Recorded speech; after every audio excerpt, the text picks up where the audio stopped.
Hanukkah Sameach, everyone. Great to be here. And here we are in the middle of Hanukkah. So it's a great opportunity to explore some Hanukkah ideas.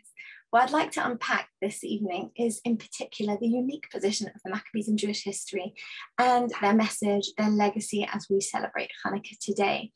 In particular, the big question with Hanukkah is we have this book, the Book of the Maccabees, which is a book which tells the story of their faith, their courage, their determination, their connection to the land of Israel, yet it was never accepted into the biblical canon. The question is why?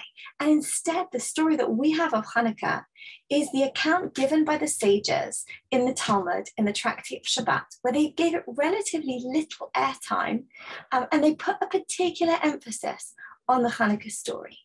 Clearly, there was something about the way they presented it, that this was how they wanted Hanukkah to be remembered for all eternity, that as we would stand around our Chanukiot, we would know how to find a balance or where to put the emphasis on our reading of the Hanukkah story. So let's just, first of all, come back to our question of why was it that the Book of the Maccabees was not accepted into the Bible? And there have been a few theories put forward.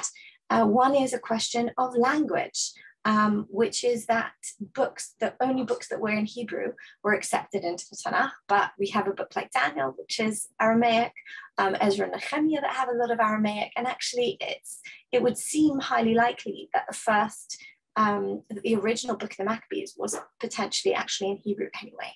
So that's not a conclusive theory. Another theory is to do with the dating of the book, because of course this is one of the latest books that would be accepted into the Tanakh. And it's possible that even though the actual canon was formally concluded post the destruction of the temple under the leadership in Yavne, which would have come later, it's possible that there was some kind of an understanding of the books that were already in the canon, and therefore there was a reticence to add to that. But again, there are other books from around the same time period, so it's not a totally compelling argument. And another theory, which is certainly interesting, is that to add the Hanukkah story, or to add the Book of the Maccabees, which is a story championing self-determination, even potential rebellion in order to maintain our authenticity in our own land, might have felt like a dangerous or even just an unloyal move once the Jewish people were not autonomous and living under foreign rule. And there could have been a caution as to how it would be perceived by foreign rulers if this book was then adopted as part of the canon. But whilst these are all interesting, it seems there must be something more about the actual content of the book as to why it wasn't accepted. So what I'd like to do is have a little jump in to the Book of the Maccabees, to have a feel of the type of nuance or the tone of the book, and then to flick forward to see the account of the sages and the way that they portrayed the Hanukkah story. So I'm going to share my screen, and we're going to actually jump into the Apocrypha, which is of course where the Book of the Maccabees is. And here we are. Sorry, bear with me. Okay, hope that you can see that. This speech, of course, the backdrop, we're picking up the first Book of the Maccabees. The first chapter has detailed the rise of the Maccabees, how in a time where essentially the Jews were really just living under this oppressive foreign, under the Greeks, and there was tremendous pressure for Hellenization. When they came into the city of Modi'in, and they actually tried to take the daughter of Matityahu, it was at that point that Matityahu stood up and he said, come on, we can do this. We need to rise up against this for the future of our people and for the continuity of the Jewish faith. But now the second chapter describes Matityahu already by that time was an old man, and now he's about to pass away. Now, he wants to, at this point, pass on the baton, ensure that this wasn't just a one-time wonder or, a rebellion that lasted for a number of years, but is going to peter out after his passing. And so he calls his sons, and this is essentially his call to arms. This is his pep talk before he passes away, his inspiration, but it's very, very beautiful, the words and the feeling that he invokes. Have a look. When the time drew near that Matityahu should die, he said unto his sons, now have pride and rebuke God-gotten strength. He's essentially saying, Hine eit ra'ah, this is a very difficult time for the Jewish people. And therefore, if you look in line 52, Lachen, kumu banai, arise, my children, and be zealous for the law. And give your lives, even if you need to risk your lives, for the covenant of your fathers, meaning you will not be sacrificing your lives for any old thing, but this is actually everything that has come before us. You will be championing that forward. You'll be taking your place in Jewish history. And to that end, he then invokes Jewish history. So here we have this beautiful call of what has happened in yesteryear. So a call to remembrance what acts our fathers did in their time, line 53. So you should receive great honor and an everlasting name. Was not Abraham found faithful in temptation and was imputed unto him for righteousness? How about Joseph, the stories we're reading at the moment? He had his time of distress, and yet he kept his faith and ultimately was made a ruler in Egypt. Then you have Pinchas, who went against the trend of the time and was zealous for God. Joshua, the way that he brought the people into the land of Israel. Caleb, who even though all the other spies had a negative message, he wasn't afraid to go against them. David, King David, the way that he started the Davidic dynasty in Israel. Elijah, how he was zealous and then was taken up to heaven in a fiery chariot. And then going into the kind of more, for them, the more modern heroes, Hananiah, Mishael, Azariah, and Daniel, of course. So this is a really beautiful call. This is a religious call. It's a call saying, look at the heroes, look at your ancestors. Each one of them had to stand for something or we wouldn't be here today. And now it is your turn to take your place. And when you read these kind of passages, you wonder, surely this would be perfectly placed in the Tanach. It only exacerbates our question. And yet, of course, it wasn't. So let's flick forward and have a look at the account given in the Talmud, in the tractate for Shabbat. It's a small paragraph, a famous paragraph, which you see over here, where it says, scroll up a little bit, Shabbat Chaf Aleph Amud Bet, Shabbat 21b. My Hanukkah, why did the sages institute Hanukkah? Did Tan Rabbanan, because the rabbis taught, B'Chaf Hei B'Kislev, on the 25th of Kislev, Yomei de Hanukkah. It's the festival of Hanukkah. Tamanya Inun de Lola Mispad, and we have instituted that on those days there shouldn't be any practices of mourning, Bahon de Lola Hitanot Bahon, and we don't fast on that. Why? Because when the Greeks came into the temple, Tim'u kol hashmanim, they defiled all the oils that were in the temple. And when the Hasmoneans overcame them and defeated them, Badku, they checked, and they only found they found just one small jug of oil. That had the stamp of the high priest. This is, of course, the familiar Hanukkah story. And there was only enough oil to last for a day. And a miracle happened, but it lasted for 8 days. And the next year, it was then instituted that it should be Yamim Tovim, days of festivities, Hallel, where we should say Hallel, or V'hoda'ah, and we should give thanks to God. What we see over here is a clear emphasis. What's changed in the way the story is portrayed in the book of the Maccabees, we don't hear about a jug of oil. Here, the nub of the miracle that we're celebrating is to do with this incredible supernatural miracle that took place with this little jug of oil. The victory of the Hasmoneans over the Greeks is almost, it's described as the means to the end. By the way, after that battle was when they came into the temple, or it was only because of the battle that they were then able to come back to the temple. But it seems to here it's underemphasized. It's not the main part of the victory, which is curious, because if we look at the scheme of Jewish history, it would seem to us to be what's the greater, what was greater in the scheme of its impact on Jewish history, having an extra 200 years of autonomy and the opportunity for the Jewish community to once again flourish towards the end of the Second Temple era, post the Hanukkah story, or these 8 days of miraculous light. And we would have thought it's the former. And yet here in the Talmud, that definitely seems to be underplayed. And the question is why? So, of course, over here, they're now writing post-destruction. And when the Tanach, when the Bible is, when they finalize the canon, that's also post-destruction. So they are looking back on the Hanukkah story and on the book of the Maccabees with a certain hindsight, or the wisdom of, looking back on something. And they perhaps see that either there was something here that was flawed from the start, or that there was something that went wrong later. And this actually, we're going to kind of park our question and jump into something slightly different, but where we have light shed on the issue from a commentary written by Nachmanides, actually within the stories of Bereshit that we're reading now.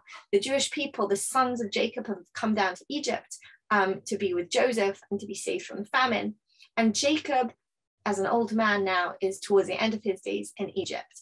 And just at the end of the book of Bereshit, he gathers all his sons together and he gives each one of them a blessing before he passes away. The blessing that he gives to Judah is, as you see here in the Ramban, here we go, in the capitals, this Lo Yasur Shevet Yehuda, the scepter shall not depart from Judah. Meaning that the blessing that Jacob gave his son Judah was that royalty will belong to his tribe. And we don't see that with the first king of Israel, with King Saul, but from the time of King David, the idea is that the Davidic dynasty, or that the kingship from then on, will come from the tribe of Judah. Now, it seems that what happened was that over time, the Hashmonaim were a family of Kohanim. They were priests. And that means that they came from the tribe of Levi. Their job, of course, was to serve in the temple. They were the spiritual leaders, which you certainly see in the kind of tones and the zeal with which Matityahu speaks. Over time, following the Maccabee victory, Yochanan, one of his sons, became the Kohen Gadol. He was actually the one who wrote the Alanistim prayer. And one of his other sons assumed the leadership of the nation. And over time, the Hashmonaim became not only the priests, but they also became the rulers. They were also the monarchy. And the Ramban takes this to task. And he says that this was where the Maccabees went wrong.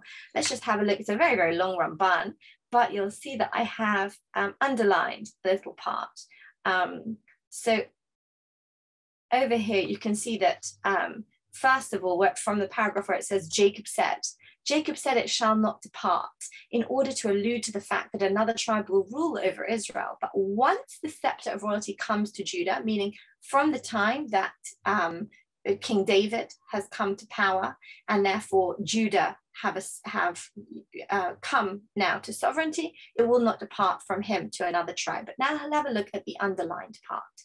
This was also the reason for the punishment of the Hasmoneans, who reigned during the Second Temple. They were saints of the Most High, without whom the learning of Torah and the observance of commandments would have been forgotten in Israel. And despite this, they suffered such great punishment. The 4 sons of the old Hasmoni and Matityahu, saintly men who ruled one after another, in spite of all their prowess and success, fell by the sword of their enemies. And ultimately, the punishment reached the stage where our rabbis of blessed memory said, he who says, I come from the house of the Hasmoneans, is a slave, as they were all destroyed on account of this sin. And this kind of alludes to the fact that clearly later in time, describing yourself as a Hasmonean was no longer a badge of honor, but actually it had been sullied in some way.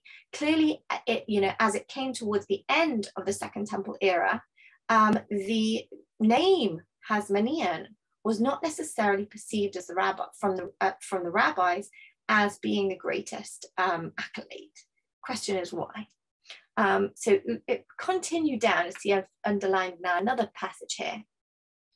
And he says, it's also possible that in addition to the Hasmoneans having sinned for assuming royalty when they were not of the tribe of Judah, and that would seem like a technical issue, like, okay, so you're not supposed to be assume royalty if you're from Levi, you could only do it if you were from Judah. But it seems there's something deeper here. There's something philosophical and intrinsic to the longevity of this victory that's being alluded to here. So he says, they sinned in ruling on account of their being priests who have been commanded, guard your priesthood in everything that pertains to the altar and to within the veil, and you shall serve. I give you the priesthood as a service of gift. Thus, it was not for them to rule, but only to perform the service of God.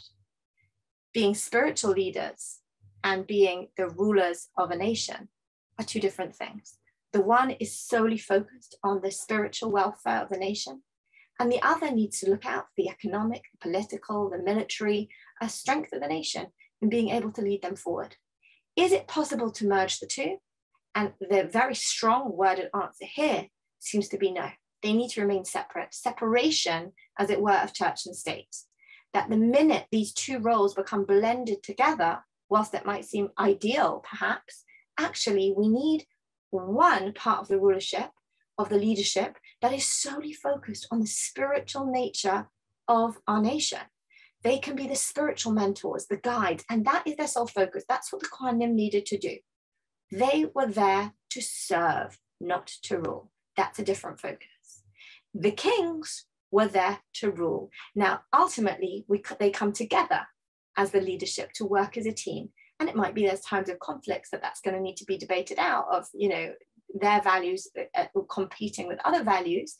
But once we start to bring them onto one ruler, nothing is going to be done right. And therefore, it's not just the fact that they assumed the political, economic leadership and the sovereignty, but actually that in doing that, they neglected their duties as Kohanim, because they actively neglected it, but what would seem more likely from this passage is it was actually impossible. And therefore, there's almost a disdain that the rabbis are sharing that happens when these two have been brought together. And looking at hindsight at what happened, they're now saying there is a danger in overemphasizing the power of the Maccabees, overemphasizing this one group who actually in time, it didn't go so well for them. And therefore, let's readdress the balance of the Hanukkah story, perhaps some kind of balance. We've got this tension here between the spiritual nature and the more practical, say, nature. They're both really important. They need one group to solely focus on the spiritual and another group that can solely focus on the other. And then, of course, they need to come together. That balance clearly got thrown off at a certain point. And in the rabbi's account of Hanukkah, I think they were trying to readdress that balance and challenge us to think about the right kind of equilibrium as we stand around our candles and we think about what Judaism means to us today. So to bring this to life a little bit, I want to go to other periods of other periods in our history. But while we're talking about Hanukkah, there's another curiosity with Hanukkah, which is, and this is the thing about Hanukkah, that on the surface, it seems almost our simplest festival. It's so inclusive, it's so widely celebrated, but when you dig a little bit deeper, it's actually quite complex in the way that it was thought about, in the way that it was codified into law, where the emphasis was put.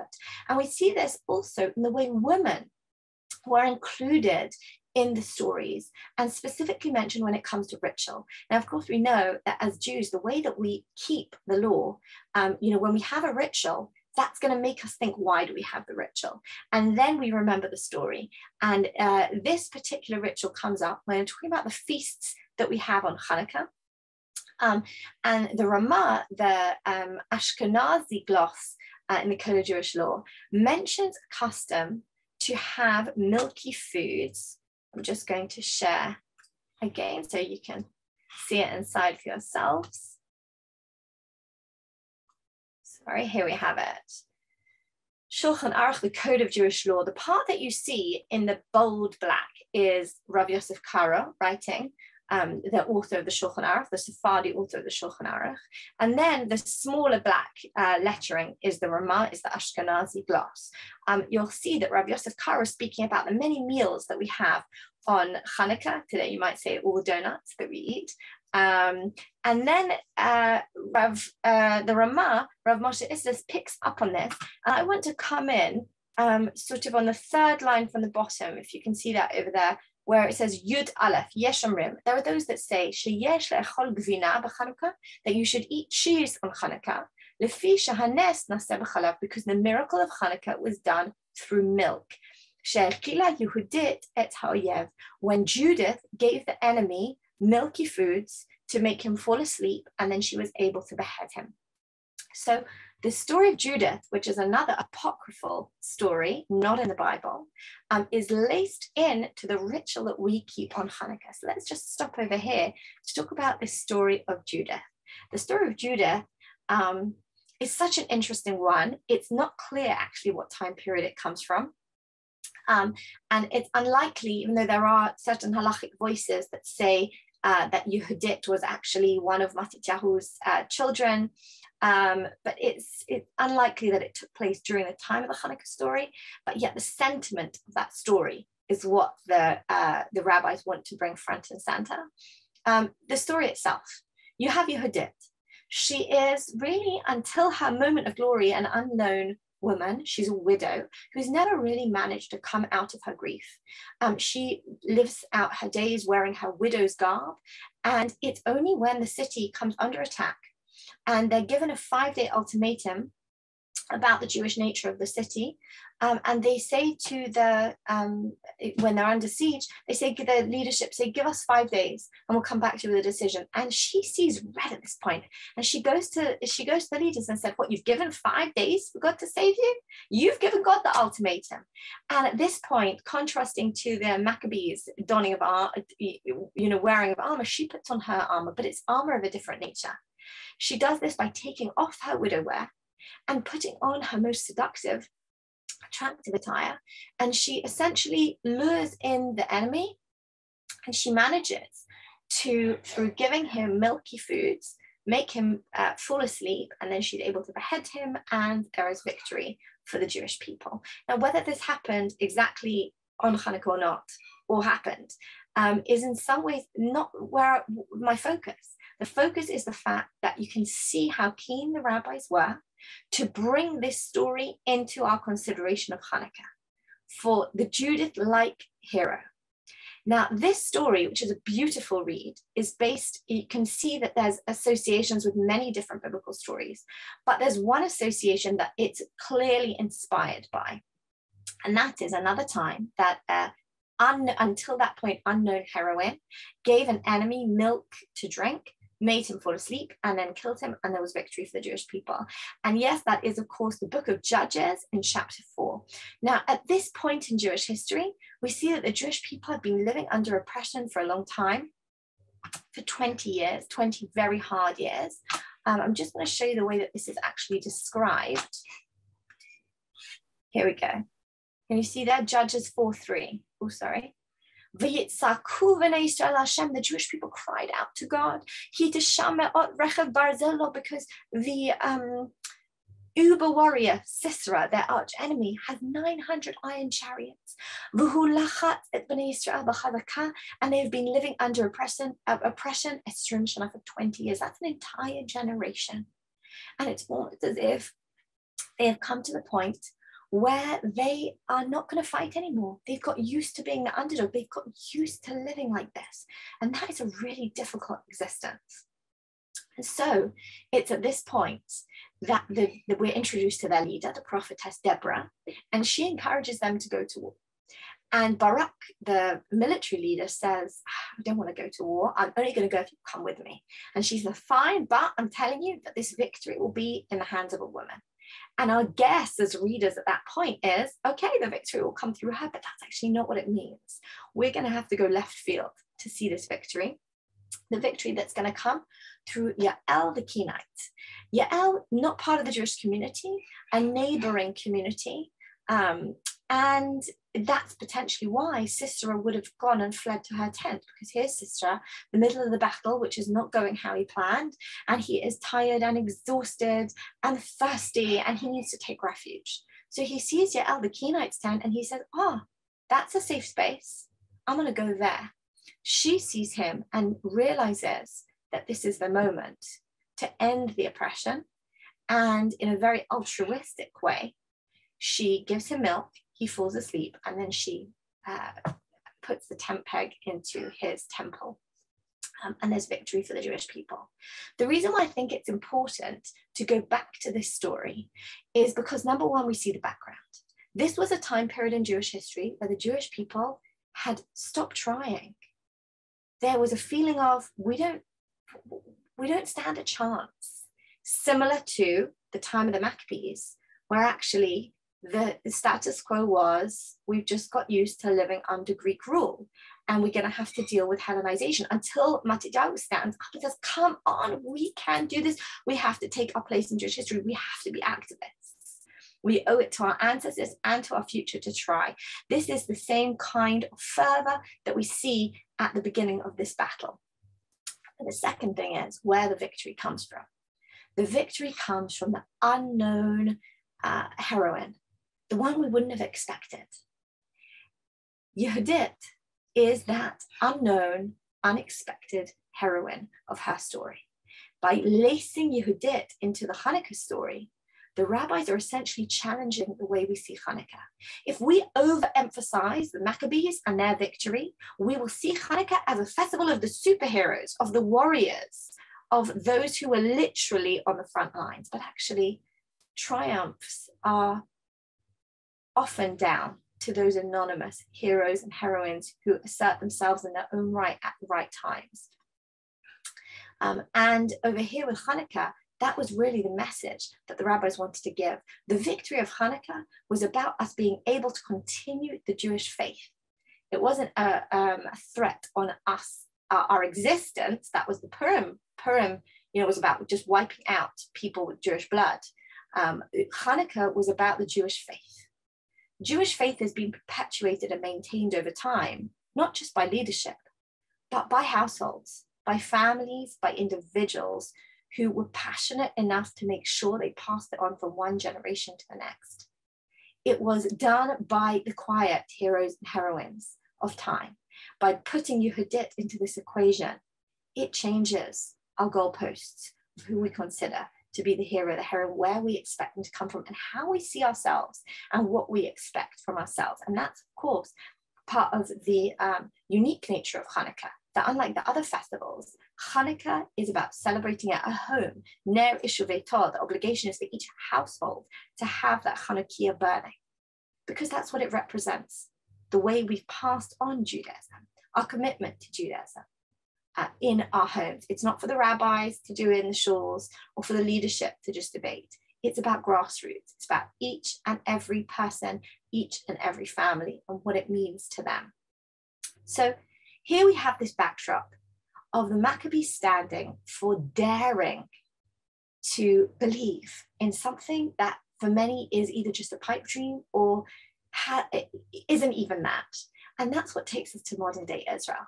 And we're privileged that in a way we as the modern readers living in our era, we can't, I think we automatically look at the story of Hanukkah, which is a victory, an unbelievable victory in the land of Israel. And we automatically have a point of reference to the modern day miracle of Israel, and which of course, people celebrating, reading Hanukkah even 100 years ago, they didn't have that. And so I'm taken to the story of Pesach in 1948.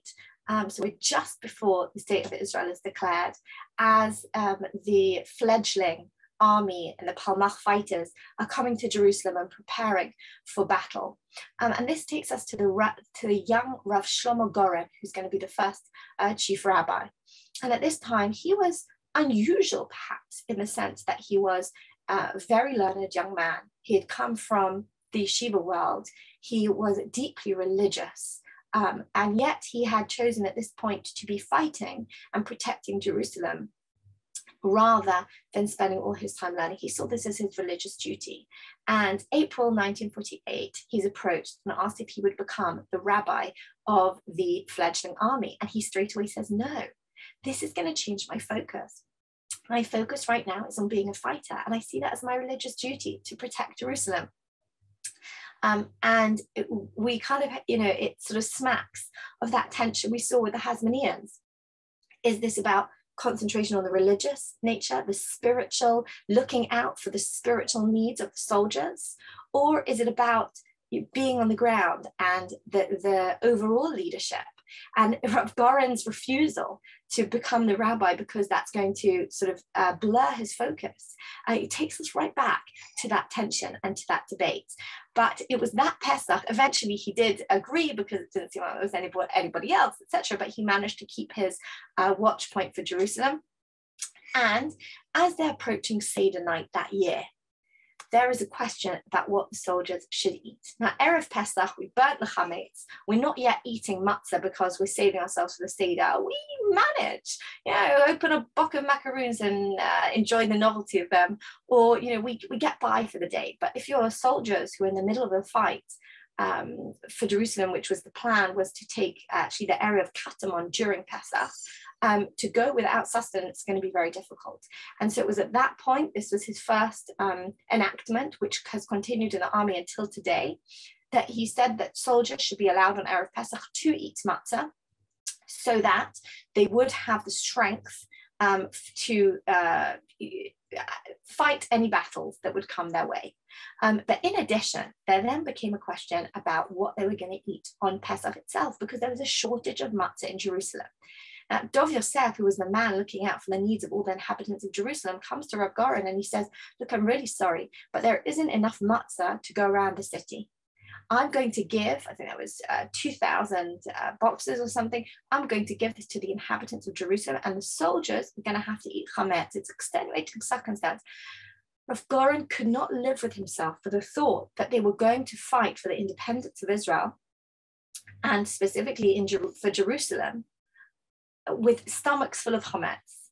And he says, if I can, I'm going to get matzah. And in the end, he really goes to huge lengths, but he does manage. He gets help from a few comrades. They take matters into their own hands, and they manage to get enough matzah for the soldiers for Pesach. And he heralds this as a great victory, not because of the technicality of the matzah, but I think because he managed in this way to bring together that sometimes dichotomy, the difficulty of the fight that we can, even though that fight of the Maccabees started with that religious fervor of Matityahu, it can so quickly become when we're bogged down into the day-to-day and just seeing our own human endeavor and what we need to do. And actually that's devoid of God in many ways.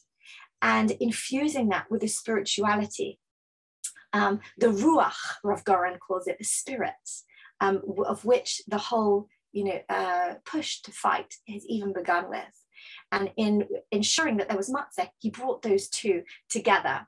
And in a sense, this is almost like the duality we see between the victory of the Maccabees, which was their own endeavor and grit and determination, and they had to fight really, really hard. And the hand of God was in it. It was the victory of the few against the many, of the weak against the mighty. But it's easy to not see the hand of God if you're not looking for it. The miracle of the jug of oil is the supernatural. It's where it's impossible not to see the hand of God. And in trying to bring these two parts together, we also have that synergy of the duality of being able to see the balance of miracles in our lives and how we view miracles in our lives in the mundane, and to believe that they can also be the supernatural. So until now, we might understand why we go with the story that was championed by the rabbis rather than the book of the Maccabees. We can see that there's parts to this story. There is daring to dream again, the Maccabees, the story of Yael and Deborah, the prophetess, and saying we can do this, we have to be activists and take our place in Jewish history. And we can see why it's important to also remember that miracle of the jug of oil, which represents the unmistakable hand of God in the miracles in our lives. But the question is why they really emphasized the jug of oil in their account of the story. I think that there can sometimes be a danger when we emphasize one over the other. And this story of Rab Goren, of course, is really what takes us to the Palmach fighters, those modern day heroes to which we are indebted when we enjoy the amazing privilege of walking through the land of Israel today. And it's in that spirit that Professor Ruth Calderon, who's a professor of Talmud, and she went into politics in 2012. And when she came into the Knesset in 2013, she gave a speech where she explained how she had got into the study of Talmud, and that as a child, as a secular Israeli growing up in the 1970s, she was brought up with the spirit of Tanach el Palmach, that they were educated with these stories of the Bible, of the valiant warriors who fought and who were brave in the land of Israel. And then they flicked forward to the stories of the Palmach, the modern day heroes, without whom they wouldn't be able to be living the life they were living in the land of Israel. And it's so beautiful because it takes those ancient stories and you see how we have our place in Jewish history and they're connected. But she notes that she was missing something in her lexicon. She got to a point that she said, there's something missing. Past, stories of difficulty. The 2,000 years that came in between the stories of the Tanach and the Palmach, the stories of the Talmud, the stories of the Jewish people in the diaspora that have made us into the people that we are today. Why am I not being told those stories? And that was how she entered the world of the Talmud. And that's very much what she champions, that Talmud should be something that is studied by everybody, whether secular or religious, as really a birthright, just like the stories of the Bible are as well. But I think that what it hints to is the difficulty or the danger when we emphasize any one extreme, but actually we need to find this place in the middle to be able to value that kind of rabbinic Judaism, which was the story of the 2,000 years, as well as that of the Tanach, to be able to bring together the Hashmonaim and the Rabbanim of their time, where there did become tension at the end of the Second Temple era, to bring together the physical fight and the miraculous victory. And in order to do that, and to conclude, what I'd like to do is to jump into the stories of Joseph that we're reading at the moment. And in some ways, Joseph is like a Maccabee. He retained that faith in God, but his story is he's a pragmatist. Rabbi Sachs called him the first economist, I think. And in that way, the stories we read about him are about how he used his talents on the ground to help the community and the population around him. They're not religious stories per se. And the Meshech Chochmah, which was written by Rav Meir Simcha of Dvinsk in the 19th century, it's a fascinating commentary. And what he'll often do is he'll bring concepts from the Talmud to inform his commentary on the Torah. He looks at the story of Joseph. And when Joseph came at the very end of Bereshit to bury his father, there is a law in the Talmud and then in the Code of Jewish Law, which is just like we make the blessing on Hanukkah night about Misha Asanistim Lavotenu, who did miracles for our ancestors in those days and in ours. There is a blessing that we say in a place where a miracle happened to us. But the sort of qualification of that is that the blessing can only be made when it was a supernatural miracle. So the Meshech Chochmah goes back to our original question about Hanukkah. Which was the greater miracle? Was it the victory against the Greeks? Or was it against the ancient Greeks? Or was it the miracle of the jug of oil? And he concludes, like we did, that of course, the greater part of the miracle is the victory. But he then jumps into the Joseph story. And he asks the same question about Joseph. What was the greater miracle? Now, there are two elements here. You'll recall that Joseph was thrown into a pit by his brothers. And the description given by the Torah there is curious because it says, Vahaborek, and the pit was empty, En bo mayim, there was no water in it. And there's doubling there. If it was empty, then of course there was no water.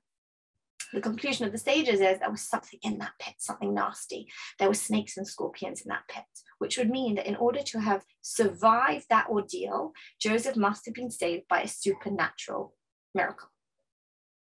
If you look at his life, there are two parts. There's the greater miracle, the fact that he went from rags to riches, the fact that he was sold into slavery, that he was rejected by his family, and yet he ends up as a viceroy of Egypt, which enabled him to save an entire population. That's a great miracle. It's a hidden miracle. Then there's the miracle of the fact that he as an individual survived that pit. That's the lesser miracle, but it's a supernatural miracle. So now coming back to this law about making a blessing on a miracle in a specific place, the Midrash says that when Joseph went to bury his father, that was his first time going back to the land of Israel, which would have brought back its own traumas, and he went past the pit. And if we leave the PTSD to the side for a moment, when he got to that pit, he made the blessing. Thank you, God, that you did me a miracle in this place.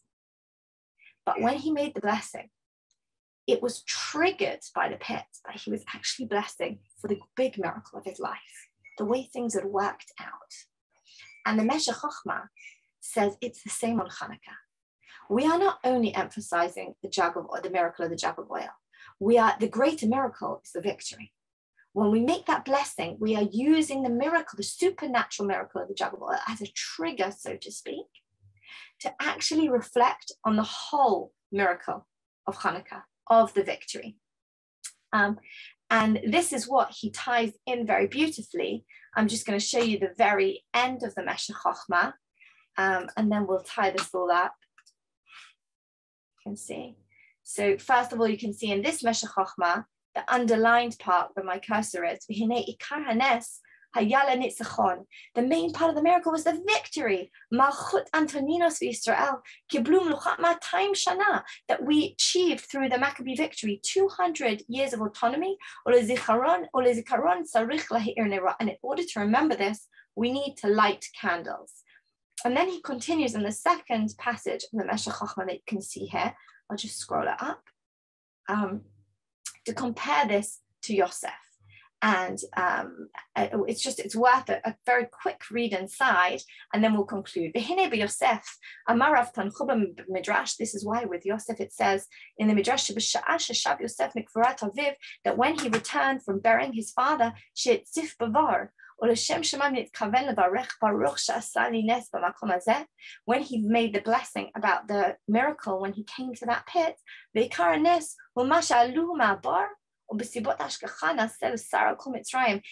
main part of the miracle was the fact that he had become the viceroy of Egypt. But the actual blessing needs to be said on something supernatural. And so therefore, the Meshech Chochmah's conclusion is the bracha that we make on Hanukkah is for the supernatural. But the intention that we have, the reflections that we have, the thoughts, the discussions are actually more to do with the victory. So Hanukkah is complex in the way that it brings these various parts together.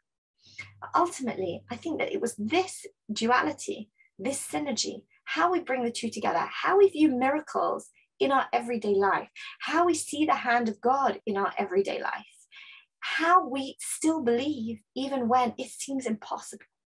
These are the questions that we're asking ourselves and we're mulling over with our family as we stand around our candles. We want to take the bravery of the Maccabees, the faith of the Maccabees, the courage to say, we want to take our place in Jewish history. We want to dare to believe. We want to, just like Judith and the many quiet heroes and heroines, we want to do our bit to pass on Jewish tradition, to pass on Jewish continuity, to feel the passion, for our children to see that passion, for us to be known with that passion, because that is when we remember the things and we make sure that we pass them on. Even if we don't talk about them and educate, just in our own doing of them, they're seen. And so we take that passion and that fervor And we bring it into our Hanukkah, we bring it into our discussions, we bring it into our reflections as we stand around the candles. And just like fire represents passion, we think not only of that, but we think of how God is in the light of our lives, how to be able to perceive that. How easy was it to perceive the hand of God in the victory of the Maccabees at the time, or even after? And indeed, how much we can still hold on to the supernatural miracles, that even if we don't see them, the things that to us might be unbelievable, can we still dare to believe? Do we still dare to dream? And that is the legacy and the message of Hanukkah. Hanukkah Sameach.